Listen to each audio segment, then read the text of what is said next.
Magandang umaga mula sa Pag-asa Weather Forecasting Center. Ito ng ating update sa magiging tayo ng panahon sa susunod na 24 oras. Makikita dito sa ating latest satellite images itong mga kaulapan sa north-west portion ng ating bansa. Ito yung mga kaulapan associated pa rin kay Severe Tropical Storm Gaimi na dating ang si Bagyong Carina nung nasa loob pa ng ating PAR. Itong si Gaimi ay huling namataan sa layong 615 kilometers north-northwest ng Itbayat, Batanes. Nasa labas na ito ng ating Philippine Area of Responsibility, isa itong severe tropical storm na may taglay na lakas ng hangin na malapit sa gitna na umaabot sa 95 km per hour at pagbugso na umaabot sa 160 km per hour. Patuloy itong gumagalaw westward sa bilis sa 15 km per hour at itong bagyong ito ay wala ng direktang epekto sa anumang bahagi ng ating bansa. Gayunpaman, itong southwest monsoon na yung hanging habagat ay patuloy na iiral sa malaking bahagi ng Luzon at ng Visayas.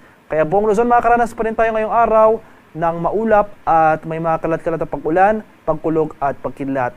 Pinakamaapektuhan ng hanging habagat itong kanlurang bahagi ng Luzon, particularly dito sa areas ng western section ng Northern Luzon. Samantala, may mga pabugso-bugsong pag-ulan sa nalalabing bahagi ng Central Luzon at mas maliwanag sa panahon na ating inaasahan sa Visayas at sa Mindanao. Maganda pa rin tayo pero sa mga tsansa ng isolated rain showers or localized thunderstorms. At sa kasalukuyan, may binabantayan na rin tayong low pressure area sa loob ng ating Philippine Area of Responsibility. Kaninang 3 a.m., huli itong namataan sa layong 1,035 kilometers silangan ng southeastern Mindanao. Maliit pa naman yung tsansa ng nasabing low pressure area na maging isang ganap na bagyo within the next 24 to 48 hours. Ngunit inaasahan natin na posible itong gumalaw sa mga susunod na araw pahilagang kanluran at mananatiling malayo naman sa ating bansa. Gayunpaman, inaasahan natin na itong LPA posible magdulot ng mga kaulapan sa mga susunod na araw, possibly starting Sunday sa eastern section ng ating bansa. So itong mga areas ng Kabikulan, Eastern Visayas at eastern section ng Mindanao sa mga susunod na araw, over Sunday at sa early next week makakaranas po tayo ng mataas na tsansa ng kaulapan at mga kalat-kalat na pag-ulan. So generally, eastern section ng ating bansa magiging mas maulap at maulan sa mga sunod na araw, samantalang improving weather conditions na ating inaasahan dito sa western section ng Pilipinas. So yung mga area sa dating inulan ng habagat ng mga nakarang araw, posible na tayong makaranas ng mas maaliwalas sa panahon over the weekend.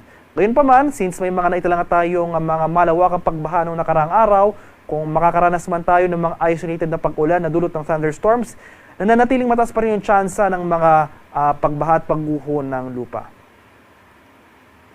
At para naman sa magiging lagay ng ating panahon ngayong araw dito sa Luzon, dahil sa epekto ng habagat, asahan pa rin natin itong mga monsoon rains. Ito yung mga tuloy-tuloy at malalakas na buhos ng ulan sa buong Ilocos Region, sa area ng Batanes at Babuyan Islands. Occasional rains naman ay yung mga pabugso-bugsong pag-ulan ang posibleng maranasan. Dulot niya ng habagat sa areas ng Zambales, Bataan at sa area rin ng Bulacan at Pampanga. Maulap na kalangitan na may mga kalat-kalat na pag-ulan, pakulog at pagkilat ang ating mararanasan sa nalalabing bahagi ng Luzon. At maximum temperature forecast natin sa Lawag ngayong araw, posibleng umabot ng 30 degrees Celsius. 22 degrees naman sa Baguio at 32 degrees Celsius sa Tuguegarao. Maximum temperature forecast para sa Metro Manila ngayong araw, posibleng umabot ng 32 degrees Celsius.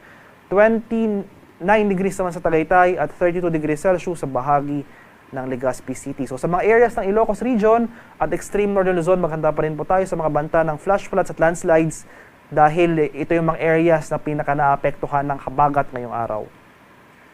Sa bahagi naman ng Palawan, Visayas at Mindanao, itong Palawan dahil sa habagat, makakaranas tayo ng maulap na kalangitan na may mga kalat-kalat na pag-ulan, pagkulog at pagkilat. Samantala, mas maaliwalas sa panahon sa areas ng Visayas at Mindanao, ngunit maghanda pa rin tayo sa mga tsansa ng isolated na pag-ulan na dulot ng localized thunderstorms. Maximum temperature forecast para sa Kalayaan Islands ngayong araw, posibleng umabot ng 33 degrees Celsius. 32 degrees naman sa area ng Puerto Princesa City, 32 degrees Celsius sa bahagi ng Iloilo City, at 32 degrees Celsius sa Cebu City. Maximum temperature forecast para sa Tacloban ngayong araw, posibleng umabot ng 33 degrees Celsius. At 33 degrees rin sa areas ng Cagayan de Oro, Davao at Zamboanga. At sa kalagayan naman ating karagatan, sa kasalukuyan, may nakataas pa rin tayong gale warning sa ilang dagat baybay ng ating bansa. Sa mga bahagi ng sa mga area ng Batanes, Northern Coast ng Cagayan, kabilang na dyan ang Babuyan Islands, Ilocos Norte, Ilocos Sur, La Union at Pangasinan, may gale warning po tayong nakataas sa mga lugar na ito. Kaya kung maaari ay huwag po muna tayong pamalaot dahil patuloy tayong makaranas ng maalon hanggang sa napakaalong karagatan na dala ng hanging habagat. At sa nalalabing bahagi ng ating bansa, iba yung pag-iingat pa rin dahil moderate to rough sea conditions, katamtaman ng kasamaalong karagatan naman ang ating posibleng maranasan. Ang haring araw dito sa Kamaynilaan ay sisikat ng 5:38 ng umaga at tulubok sa ganap na 6:27 ng hapon.